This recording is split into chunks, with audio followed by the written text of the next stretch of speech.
This fish has a secret. No one had ever seen its head intact. Meet the Barreleye fish. In the Pacific Twilight Zone, it hovers, motionless. Its skull is transparent, a fluid-filled dome, pressure equalized with the ocean. At the surface, the dome bursts. Those dark spots on its face are not eyes. They are nostrils. Its real eyes sit inside its skull, glowing green, staring up. It hides beneath siphonophores.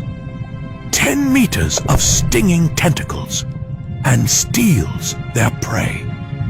The dome shields it from the sting. When something passes above, its eyes rotate forward inside its